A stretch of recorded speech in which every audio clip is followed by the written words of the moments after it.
ado, I will let Leila take it away. Thank you, Shay's Warriors, for putting this together. And thanks to everyone who's showing up here, because you know what that really means is that you're showing up for yourself. And I really just give you a lot of credit for that. And in a lot of ways, that's what I'm talking about today, is showing up for yourself. Okay, I think we can all possibly agree that that's one of the big lessons that the C word, that cancer teaches us, right? Is about showing up for ourselves. So I'm just going to tell you a little bit about me. Yep, I'm a marriage and family therapist for 15 years or so now. And I was diagnosed with breast cancer in August 2019. And I have gone through chemo and chose not to do radiation.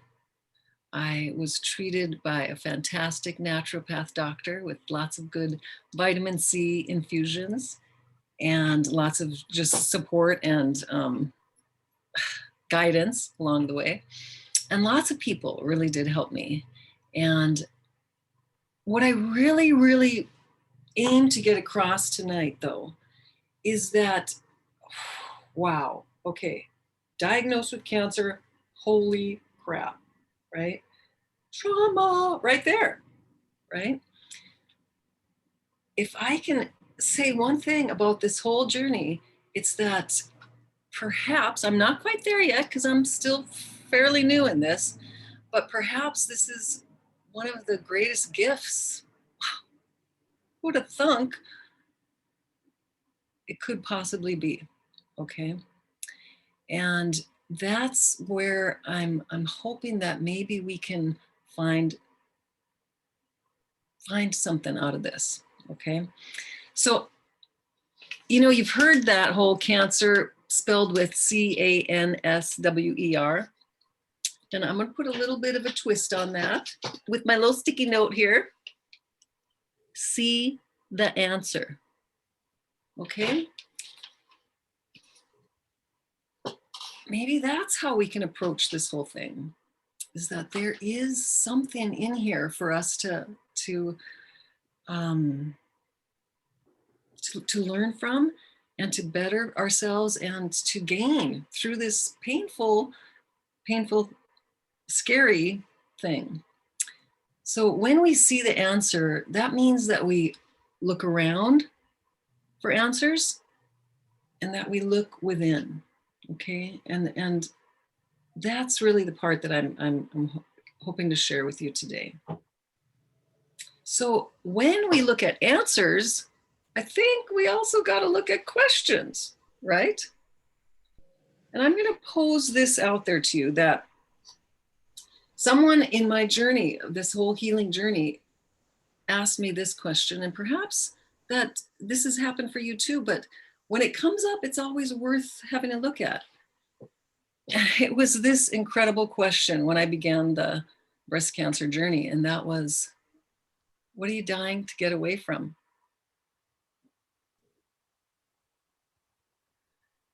That was an important question for me because I actually had an answer.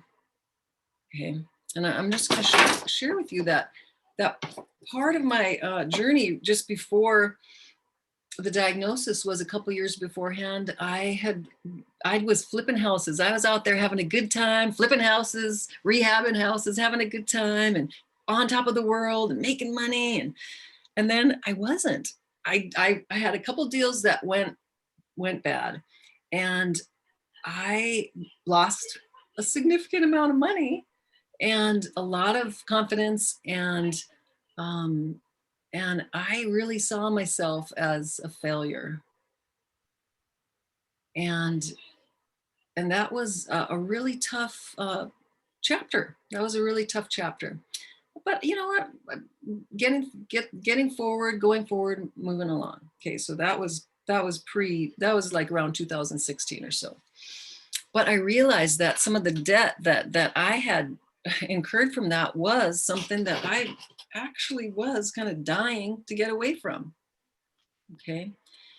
And I think so. I think that that can be an important question to ask. What am I dying to get away from? And if I take a look at this, is there a possibility of healing in that very question? So I put it out there that pain sometimes and oftentimes is the entry point to the gifts. Can I get a yeah, yeah, and that that pain is also possibly our deepest pains are possibly our greatest sources of power. So as we kind of look at trauma, that the trauma that we incur from getting a cancer diagnosis, okay, that if we start to flip it and start to turn it and start to look at it, that perhaps that there is something here that we might learn about our greatest gifts and our greatest powers, maybe our superpowers. I'm totally into Marvel comics and stuff these days, so I got to add the superpowers in there. So as we look at from there, as we begin there, I want to put some real concrete steps into this. And one is that we've got to, in order to go, and you've heard all these things, and really I'm really just reminding us on some level or another, where whether we've heard these things before, but you have it all in you, right? That the way out is through. Sometimes it's yucky, right? Sometimes it's no fun, but the way out is through.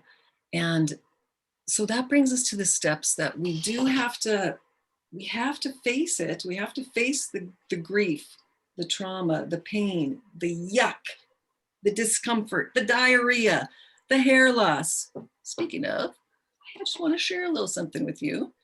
And I'm not real technical, as you can see, but that's me. That's me. Now I'm smiling there, which I wanted to share that one with you. But yeah, wow, that was a little bit traumatic right there.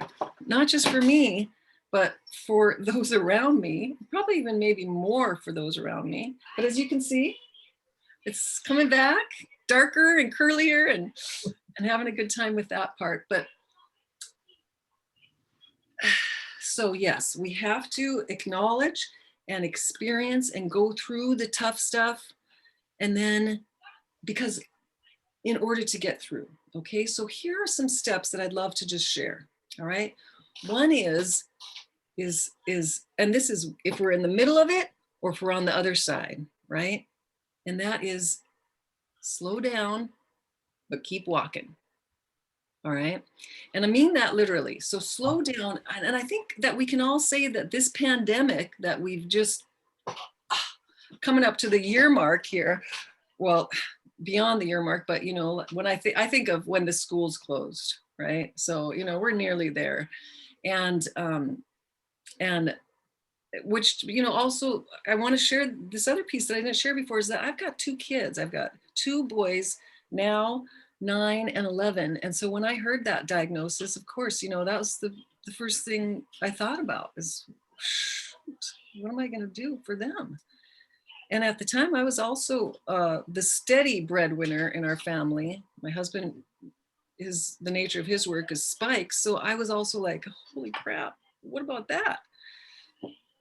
So anyway, first thing that I want to make sure to just share is the slow down and keep walking. Okay, so the pandemic, I think, has been one of the gifts of the pandemic, is that we're all pushing pause in a way, right?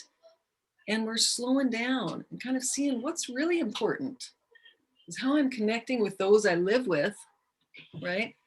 And I'm just taking a break. So that's one of the gifts and the lessons in the cancer journey.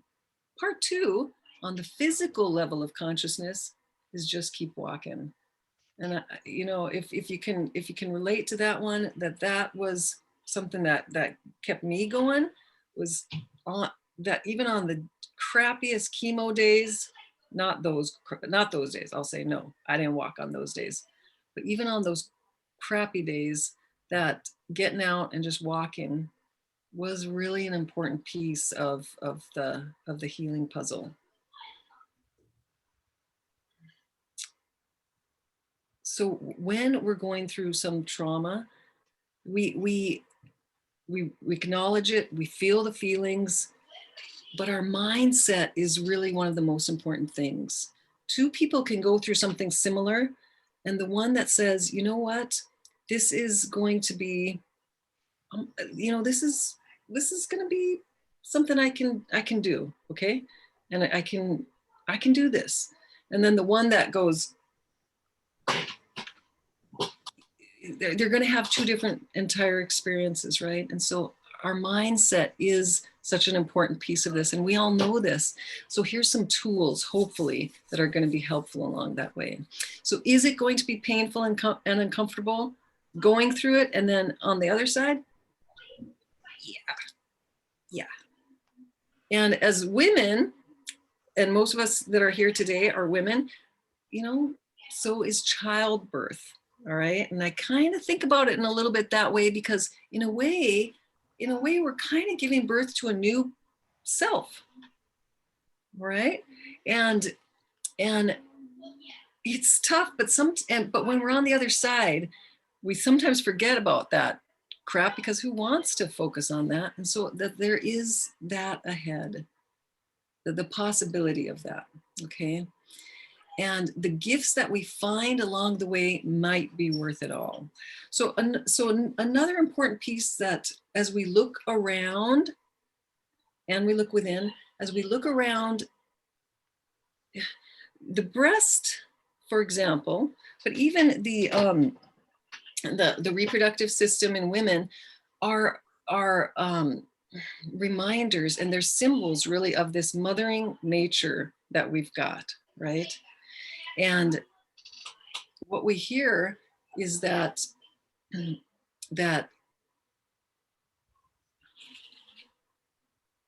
because the breast and the reproductive organs are these symbols, is that we have this tendency sometimes to mother, whether it's our kids or not, and we have this tendency to kind of be giving and managing and all this. And perhaps one of the lessons is that we can let go a little bit more.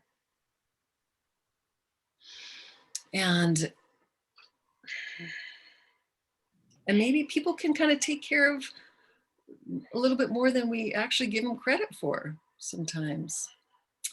And as we look around and how we can approach this, whether we're in it or after it, then getting help and receiving help is one of the biggest pieces often on the cancer journey, right?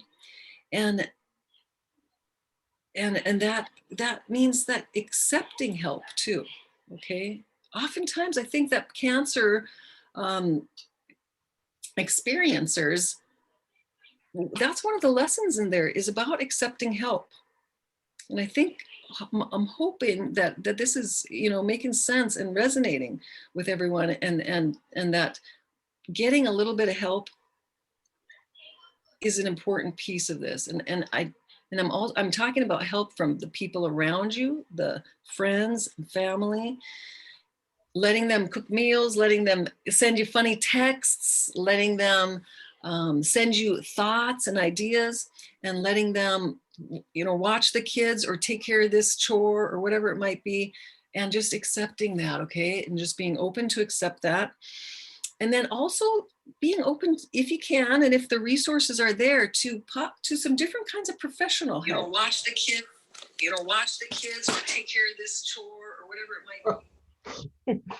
Live. We're live. Man. I hear it within, and I hear it within.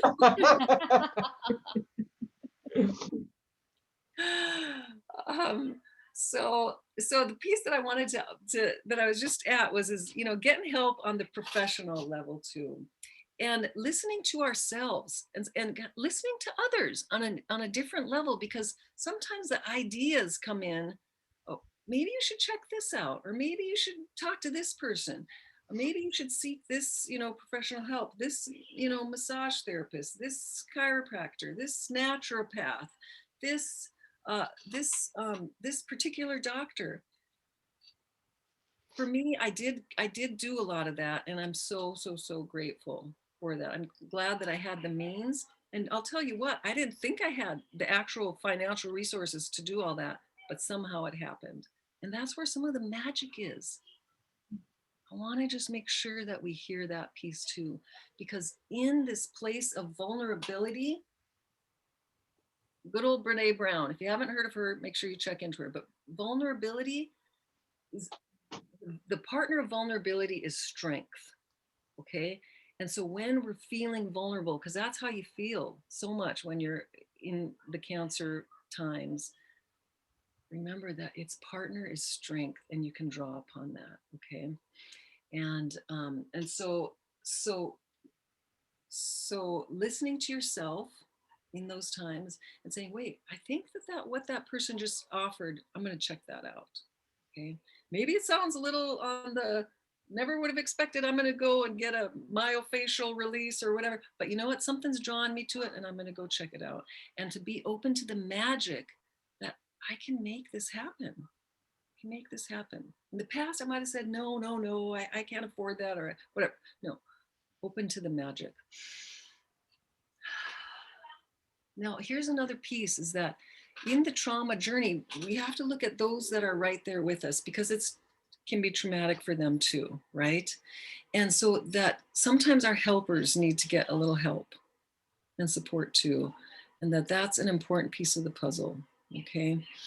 And as I'm talking about those helpers, I think just part of the whole being involved with cancer thing, something that comes along with that is the grumps, the grumpinesses. It's just part of it. The resting face, the resting bee face and stuff. Does everybody know what I'm talking about? You know that phrase? Okay. All right. I don't need to say anymore, but man, it's there. It's there. And that's, like, wow, that's a part of the personality that's not so easy to face. And so we just treat ourselves with gentleness and acceptance, and know that the ones around us might not act just the way we want them to, because it's also tough on them. Okay. And so when they're not helping as much as I want, man, I'm not getting the support or kindness from my husband like I want to get. And he's not asking me what he can do for me today or this whole week or this month. Well, you know what? He's also experiencing this in his own way, and we're gonna just have to kind of wrap our heads around that sometimes. We can still be grumpy sometimes too, but that's part of it. Now, as I wrap this up, I want to really talk about the power of our minds. Okay. Now, I was just thinking that wasn't it Gandhi who said, "Be the change you want to see." I'm going to say, let's have I'm going to put a little addition on that one. And that is, see the change you want to be. Okay. So keeping that focus, keeping your eyes on that prize, and seeing that picture on that lake of your mind, on that still lake of your mind of, of the day that I'm gonna laugh again, the day that I'm gonna run, the day that I'm gonna feel good. So that is a powerful, powerful thing, is that if we can kind of help our minds stay tuned as much as possible, that there's going to pay us dividends on that one, whatever our journey turns into. Okay. And I'm going to include an affirmation that I really love along the way. Okay. And that is, I have an amazing body. Have an amazing body, self-healing, strong, and beautiful. I have an amazing body, self-healing, strong, and beautiful. And I'm going to encourage that if that affirmation speaks to you, that, or any affirmation, that you use it and you say it over and over and over and over and over and over and over and over again. Okay, especially when you're in the body a lot. Okay.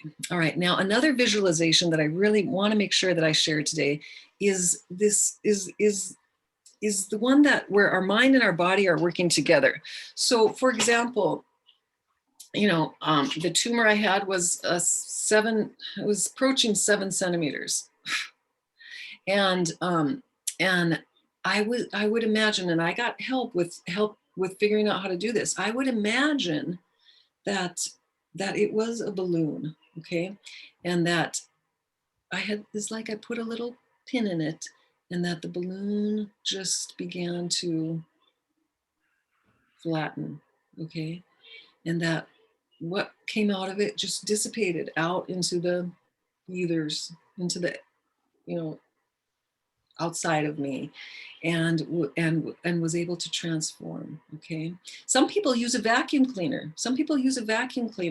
And do some vacuuming there. Okay, and just allow that. Now, the other piece of that is that we think perhaps that there's this enemy within, and I'm going to just put it out there that these still are our cells, right? That did the cancerous journey. They're still our cells. And I wonder if we were able to just accept them and just love them as much as we can, then that begins to change the way our cells work sometimes. So this is how we do it on a holistic level. Okay, we're getting the help without, and we're getting the help within, and our minds are powerful parts of that equation.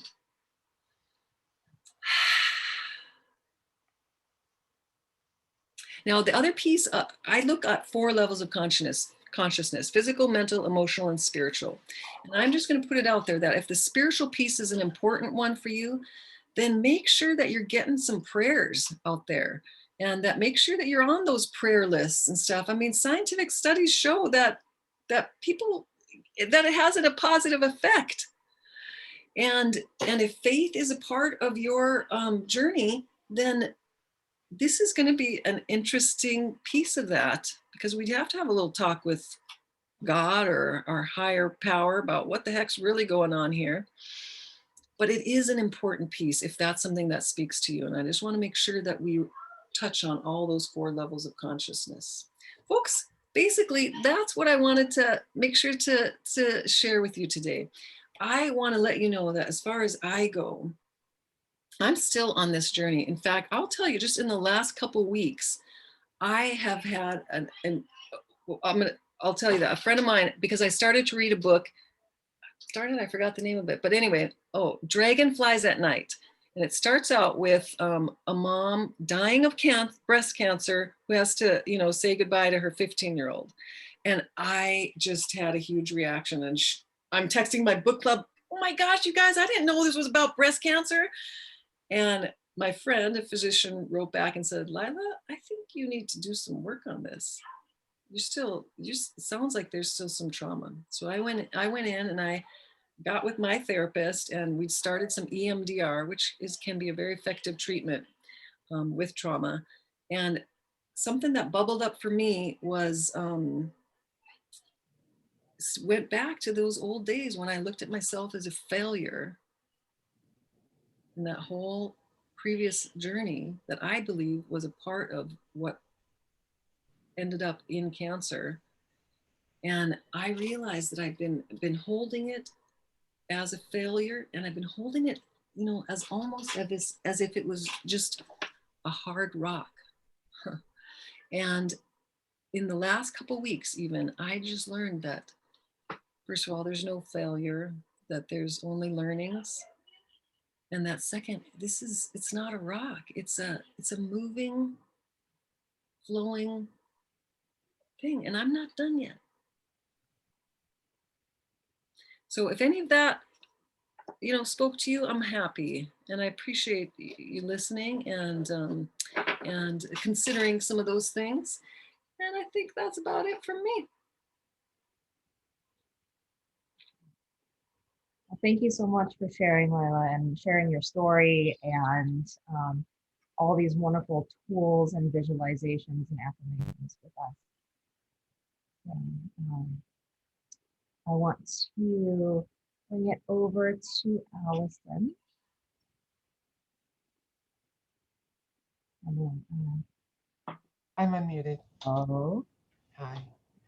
Thank you for sharing all that, Lila. I think that was on a lot of different levels very helpful and meaningful. And I am a cancer survivor of almost 12 years. And uh, initially was asked, well, talk a little bit about cancer as a trauma. And I had to stop and think about that because it has been quite a few years. And my glass has always been overflowingly full. It's never half. It's always, I'm very lucky like that. Um, but when it comes to cancer, it is not overwhelmingly full. And I still experience, and let's face it, I eat, sleep, and breathe cancer. I'm a cancer survivor. I work in cancer. It's just about 15 hours a day of my working life, and then part of my personal life, myself, and through family. And I really do believe that a cancer diagnosis results in trauma. It's just different levels of trauma depending on who you are, what your experiences are, your coping mechanisms. And I think it's traumatic both from the name, just hearing, I mean, what are those three words no one ever wants to hear? You have cancer. So just the name, I mean, no one, that's what we do. We go cancer, death. Nobody goes, oh, high blood pressure, death. Oh, diabetes, death. Nobody does that. But we do with cancer. We go immediately to I'm going to die, or they're going to die, or some way, shape, or form. And I think that's really a very distressing and it's disturbing experience. And one for the younger you are, the harder it is in many ways because you've never had that experience in any way, shape, or form. The older we get, we have more traumas in our lives and have maybe a little more experience with them. So I think it's an amazing concept. But for me, trauma personally, and I see this often, um, trauma it robs you of the sense that you're in charge of yourself.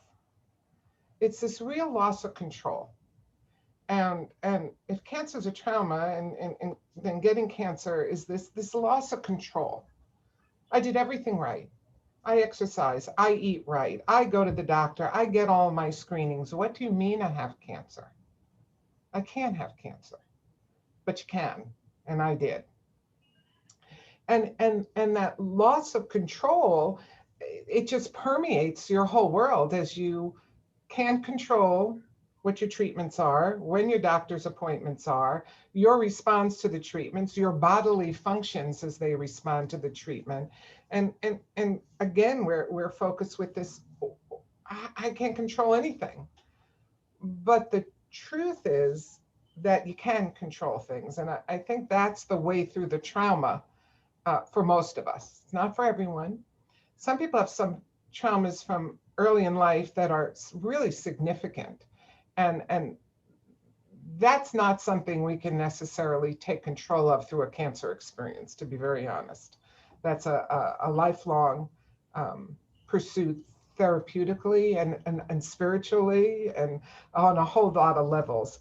But for those of us who the trauma for us is basically about having cancer and losing that control. For me, it was always about, well, how can I get the control back?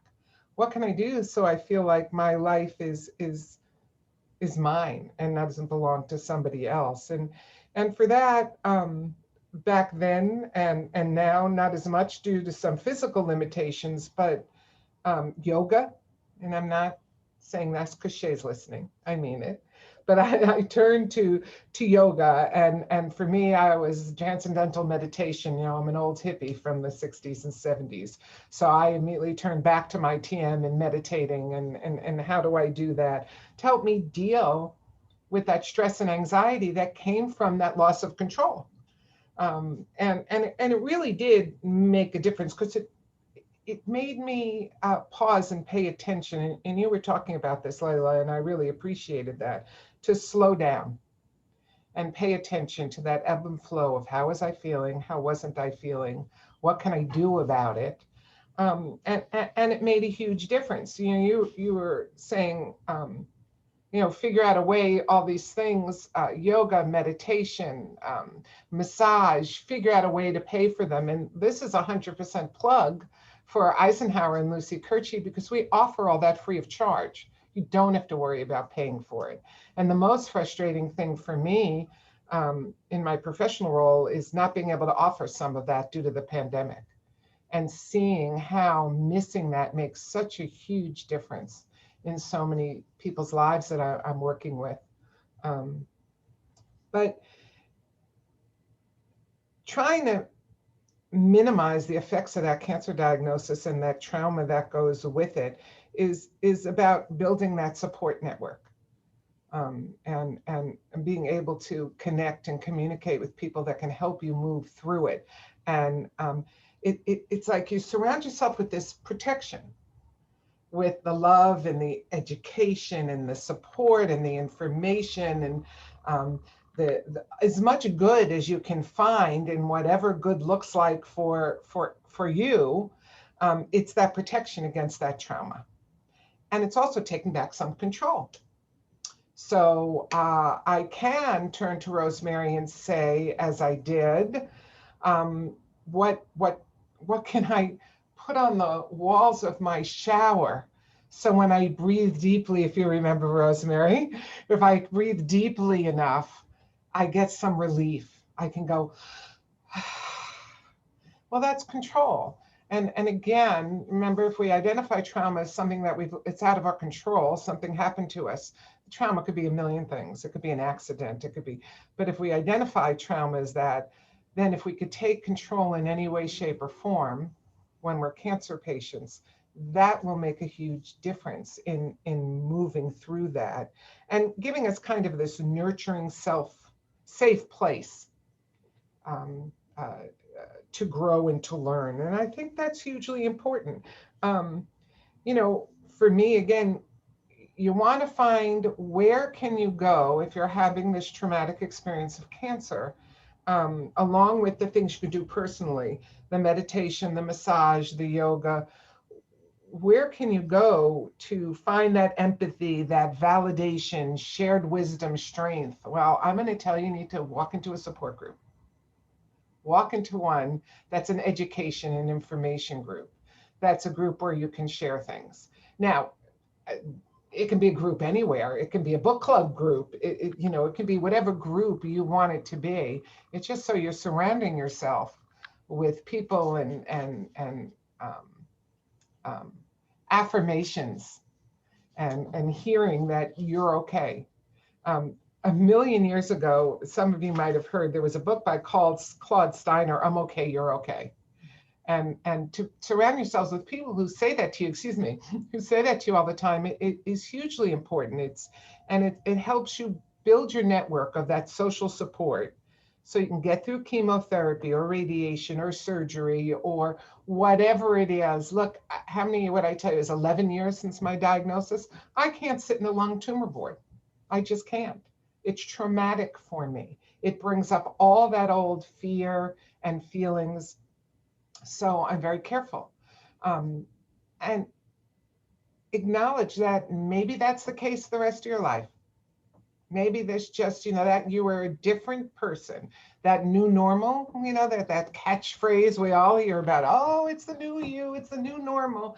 Well, the truth is that's true. Life after cancer is never, ever the same as it was before. It was a traumatic experience. The question is, what do you do with it? How do you take it? How do you own it? How do you identify the feelings that go with it? And then how do you regain control so that the trauma doesn't control you? That's my life's work, professionally and personally, and has worked pretty well so far. And that's what I had to share with you tonight. Thank you, Allison. You're welcome. Is there anybody, I'm going to open it up to questions, or anybody else want to share their experience and have any feedback or follow-up to our guest speakers tonight?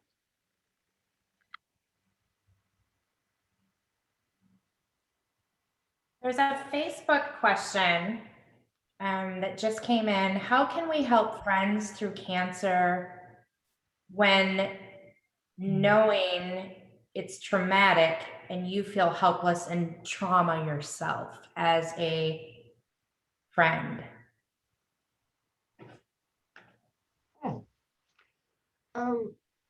I always say the first thing is to don't run away. Don't desert your friends. You know, sometimes it's hard to talk about cancer. And so one is ask your friend what they want. What can I do for you? I'm here for you.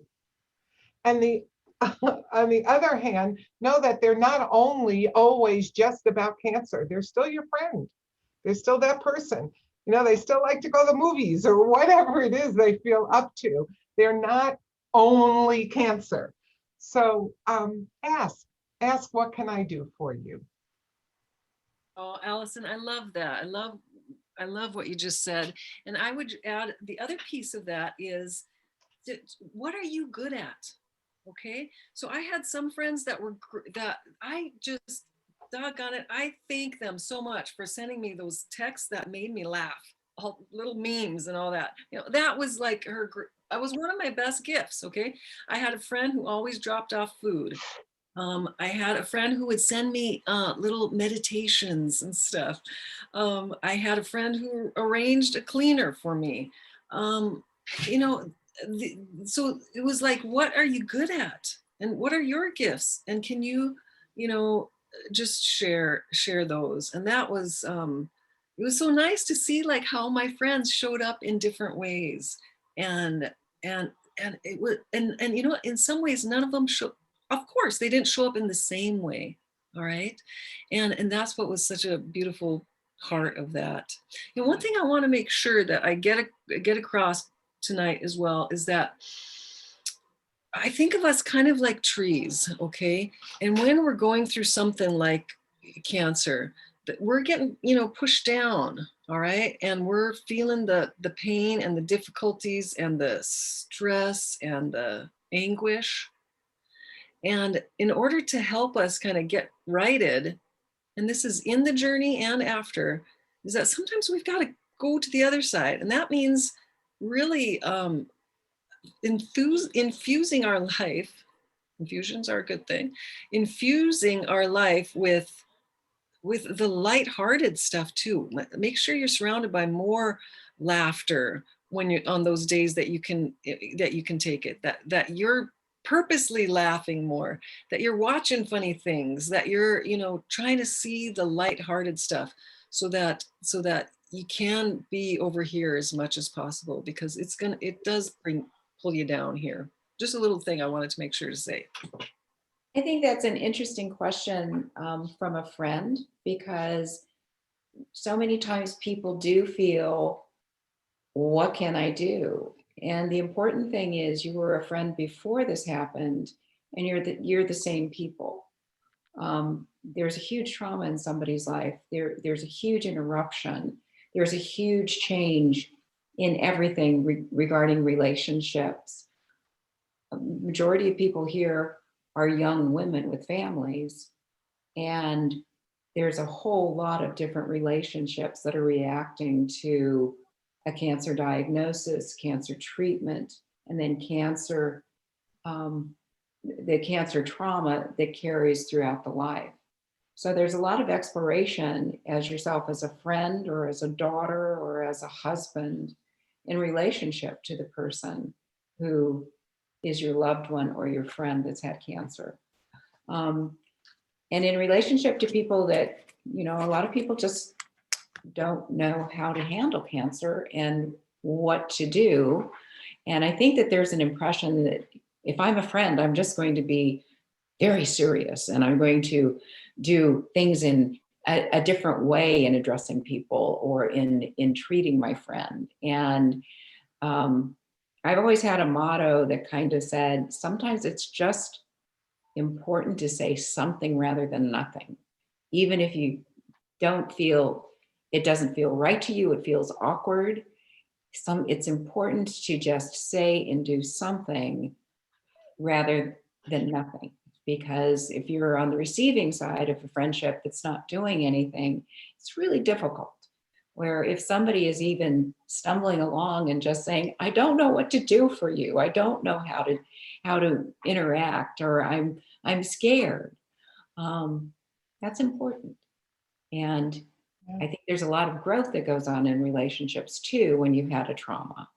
And like Allison said, like has been mentioned, you're not cancer, you're that person, the wholeness of you. And friendships and relationships just change.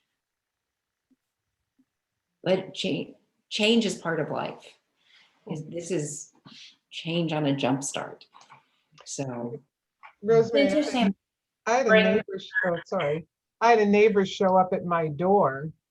I didn't even really know this neighbor very well, and I love this and have used this for years. And she just said, "Look, I know you're home. I know you've really been through a lot. It's none of my business, but if you just give me a list of everything you don't like doing, the neighbors and I we're happy to step in and do that stuff for you." And I thought that was brilliant because, oh, well, I don't like to shop. I don't cook. I just, and I gave her all the stuff I like doing. And it just opened this whole relationship, and just, it was great. So if you're still there and you're going through cancer and someone says, what can I do for you? Give them a list of the stuff you don't like to do yourself. Let them do that. We have two more Facebook questions actually. The first one is kind of in line with what we're talking about. This person says, my best friend wasn't there for me and recently started to call me again. I felt very hurt and disappointed. How do you suggest I respond? It was traumatic because they were their best friends. Let the therapist take that one. Okay. Yeah. Well, okay. First thought that I had on that one. Well, yeah. I acknowledge that is tough. Okay, that's a painful one. And part of the inquiry in there is that ultimately we need to learn about being our best friend, right? Being our best friend. All right. So that's one piece. The other piece of the puzzle is that that cancer scares people, as Allison talked about. Cancer equals death, and some people just don't know and are so scared that they're gonna run away. It's unfortunately it's true. And so the question you need to ask is this something that you want to rekindle? Is this something that you're willing to heal? And now that they're back, can you have that conversation about what, I really needed you and I missed you and that hurt when you weren't there. But I'm willing to look at this. And so, we just like with cancer, right? We face the crap and we face it head on. And what we also learn is that what is there for us and what we decide to keep, we get it a lot more sometimes after going through cancer. And what we realize is not serving us, we let it fall away. So hopefully that is a little bit of direction and a little bit of help. And I think still the bottom line, as a therapist, I'm always going to bring it back to what is your relationship with you, and is there a question in there about how you can be even more of your own best friend.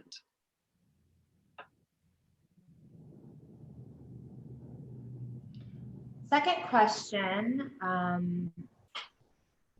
This is from a community member. What suggestions can be given to survivors on upcoming annual scans to help keep them calm? Great question. Scan. Valium? No, just kidding. Um, since I'm scanned every 6 months and have been for 11 years, um, I'm not sure nothing's going to make it go away. So let's just accept that, is that's okay. No one can make the fear of, I'm afraid to go to the dentist. I'm always going to be afraid to go. I don't like dentists. It's always going to be there. And I think that's the same. I think it does get a little easier the further away you get from your initial treatment and diagnosis as the years go on a bit. I like to think that I reframe it, an old psychotherapeutic term. I reframe it and I think, God, am I lucky? I can't believe they have this type of scan. So if there's something there, they'll find it really early and they'll take care of it. It'll be fine. I don't have to worry. Boy, that's amazing. Can you imagine 20 years ago they didn't have this scan? Whew. Okay, let me go get that scan. I'll be fine. That helps leading up to it. When I'm about to have that scan or whatever it is, I do guided imagery from the minute it starts. I gently close my eyes and I go do the most fun thing I can think of. And I do it from the absolute start. You know, for me, it was playing golf with my dad. So I literally start with his asking me to play, and I visualize that, and I visualize walking and getting to the car and putting my golf clubs in the car and my little shoes on and tying them. And I usually don't even get to the first hole and the scan is over. I also really urge you to, whoever's ordering that scan for you, remind them how scary it is for you. We love what we do. Rosemary Flaherty, who's sitting here, is one of the most incredible nurses I have ever had the extraordinary privilege of working with. Her empathy and compassion and patience is beyond anything I had experienced with other colleagues. That doesn't mean she wouldn't have a bad day or sometimes forget, not in her action to you, but maybe you're getting something done. We forget sometimes when we work in the field how frightening it is for others. Remind the people who are ordering your scans. Call the doctor's office, leave a message. Say to whoever's answering that phone, please, please, please remind the doctor to read my scan as soon as they can and call me because, and be a little dramatic, it's fun. I'm not going to sleep for 5 days till I hear from the doctor. Anything that makes it a little easier for you, take control and try to get that ally in the office to get that phone call to you as soon as possible. I'd like to add on to that too. Being in a very traumatic situation when I went through my cancer and knowing it, I think as time went on, it did get easier to go back and get that scan, but I still get so nervous. Even 4.5, 5 years later, I'm like, there's like this pit in my stomach and I feel like I'm going to throw up. I don't want to go, but I think one thing that I've gotten better at is I call my best girlfriends and I say, you know what, today is a day that I'm just having a bad day. And hopefully it's going to be a good day, but I'm on edge this week because it's a scan or I have to get blood work done this week. So can we meet up? Like I try to find something to look forward to after the scan. Soothing music, breathing, trying to find a mantra, something like just like what both of you are saying, that will help. But I also tell the nurse, and thank goodness I had Rosemary many years ago, but I tell the nurse, like, just so you know, I'm really nervous right now. My palms are sweaty. I'm like on edge. And if the nurse says something back to me, like, I've got you, that just those words, knowing that she knows that I'm on edge, but when she said, I got you, it really meant something. It's not like, don't worry, you'll be okay, because that's almost like a positive negative. But it was like, I got you. I'm here for you. I see you. I'm holding space for you. Like that, if anything, if there's nurses out there that are watching this, like that is like, it was like such a beautiful thing for this woman that when I went to Eisenhower last time, she said, I got you. And it calmed me down. And I was like, okay, whew, I'm all right, you know? So those are just some things too that I know help me when I'm in there. I think, Sorry, go ahead, Rosemary, go ahead. I just wanted to say that planning something that you're really looking forward to after your scan is probably one of the best things that you can do. It's like, I can hardly wait to get out of here. Okay, your focus is just different. It's kind of like the scanning becomes incidental to something wonderful that's going to happen afterwards. So it doesn't take it away, but it just, you have, when you have that amount of fear when you're going into something, incremental things to distract you can add up and be significant. Today is the 1-year anniversary since my surgery. I just put that together. And yesterday I had a scan, a mammogram. And so a couple of everything that was said just now is just fantastic. And I'm just tiny little bits to add is that ahead of time, this is what sports and high achievers do, is that they imagine themselves beforehand. So in the beforehand times, when you find yourself feeling some anxiety or something, here's another one to consider is that if you imagine the end game and you walking out, okay, and just put on, just imagine you walking out, just, hey, I'm good. You know what? I'm good. And just that you're smiling and you're walking out. So that can be a pre-scan thing. During the scan, I love what both Allison and Shay said, and Rosemary, and that, the guided imagery is a great tool, and asking for help from the nurse. And another very, very simple thing, if the anxiety is high, is just that we go back to our senses, okay? And we start to name what's in the room, okay? I see a window, I see a calendar, I see a body chart, I see a desk, I see a chair, and as much as you can, turn your head, and then you say, okay, I'm hearing right now, I hear people talking outside, and you go through your senses a little bit, and that kind of helps you just get back into the moment, back into the simple, back into the breathing. Okay, so that's just one for those are called grounding techniques, just for those moments when the anxiety is high as well. So I think that those are the only ones that I can add to those fantastic tricks and strategies that we just heard. Yeah, and breathing can never be underrated in those times. Breathing can never be underrated. And I'll add, Rosemary, that sometimes when we're having anxiety, one of the breathing issues going on with anxiety is that we're not letting we're not having a full out breath. We're often doing like that a little bit. And so just remembering, letting it out, and just also picturing just letting out the stress, letting out the strain. You know what? Whatever the outcome is, I'm going to be okay.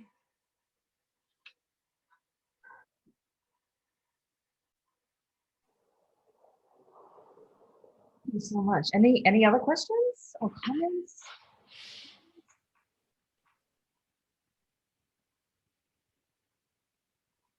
No more questions on Facebook Live. Cheryl, Eileen, do you want to join in the conversation or have any other things to add from your arsenal? I've appreciated all of you tonight. I'm going through some trauma right now. In 2015, I was diagnosed with leukemia. This past week, I just had an MRI today that I have breast cancer. And so I see my oncologist Friday, thank God. So he'll calm me down. He's the greatest. But it's for the past 2 years, every 6 months, I've been growing these tumors. They've been biopsying. And they come back negative, which is great. But the last one, which is 12 by 10 by 10 centimeters, the tissue is not great. So it is destined to be cancerous. And so the surgeon is just trying to figure out if he'll get the report, and then I see him in about a week. I just want it cut out. And he doesn't want to cut me if it's not necessary, but my oncologist says that there's just no way that I'm going to be able to handle 2 cancers at the same time. That the chemo will be just way too much for me. Because I also was diagnosed in 2015 with no immune system. So every 28 days I get a donor immune system, get IVIG. So that's been going on for 5 years. And I feel great with it until like the week before I need some more, depending if I've caught anything. And it's just the friend support that I thought I had just isn't there. And so most of my family doesn't live here, or they're deceased. So I'm really kind of like on my own. And I'm strong, but I've been real emotional this week. And so I've written down a lot that you guys have said today. A lot of your quotes I'm going to start using and stuff. And so I appreciate being in this group. And it's very hard for me to talk about it because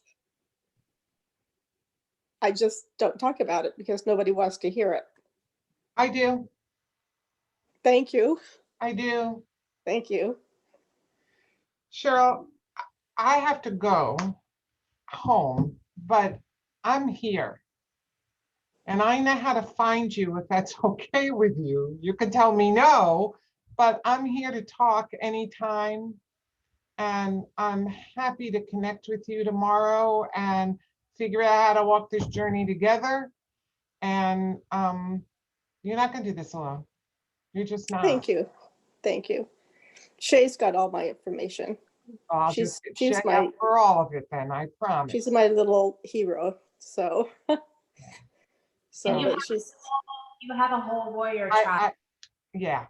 with You you. got a whole tribe waiting to help you out, Cheryl. You're not going to do this alone. My apologies to you and everyone else. I need to leave. And I thank you for the time for me. And enjoy the rest of your time together. Thank you so much Thank for you. joining us, Allison. We really appreciate your insight. Thank you so much. Thanks. Thank you, Allison. thank you. And as Allison said, this is the reason why you have Shay's Warriors, and this is the reason why we put together Talk, Listen, Share for yourself and people like you. You have us. Thank you I'm glad very much. I'm glad you discussed it. I'm glad you mentioned it. Good luck. It was hard for me. I'm sweating. Well, you've had a really tough week. And good luck with your surgeon. Do you have somebody to go with you or? Not yet, because I don't know when it will be. So Yeah. So and I've asked a couple friends, but they've declined. They don't want to go out in COVID. So Well, Cheryl, I will for you. Anytime you have my number, I will wait outside Eisenhower for you. I will wait outside your house and follow you behind the car, whatever it is to keep you safe, to keep me safe. And there is a whole bunch of people sending their prayers right now on our Facebook site, just praying for you. And there is so much love and support here for you. So just so you know, they're posting, they're with you. We're here for you. We see you. We love you. Thank you very much. I really appreciate it. I know Eileen was trying to say something. Sorry about that. No, I just am grateful for Lila and Allison's words. It's a very good reminder. I personally get too wrapped up with the day to day and the area of life, and then and then I think to myself, how come I hit a wall today, or how come I can't do much of what I normally do, or what have you, or and then all of the steps and the suggestions that they had were really, really good reminders of what to do to stop and take stock and remind yourself. And then do that check that you need to do to make sure that you're supported.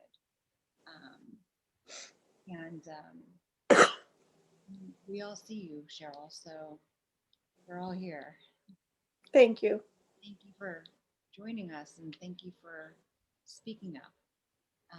This is not easy. But, a lot And of if you have any questions, let us know. If you have any questions, I can sure do my best to answer to try to help you. Okay, thank you. So I am grateful for tonight's TLS. It everybody needs to be reminded of these things, right? And it's always good to have that. So thank you.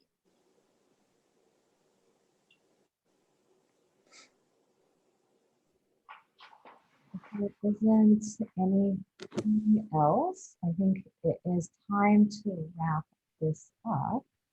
And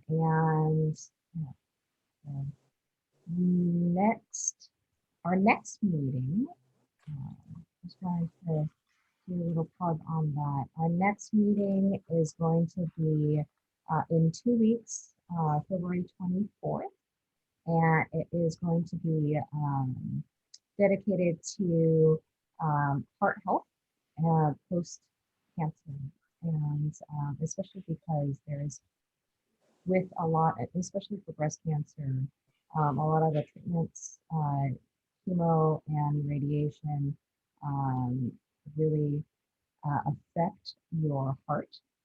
And so we're going to talk a lot about how to protect your heart going through and treatment and beyond. Alrighty, thank you so much again for joining us tonight, and we hope to see you in a couple weeks. Please remember to RSVP on the Shays Warriors event page beforehand, and hope to see you all soon. Good night, everyone. Good night. Good night. Thinking of you, Cheryl. Thank you. Take care, everybody. Have a great night. Good night. Bye-bye.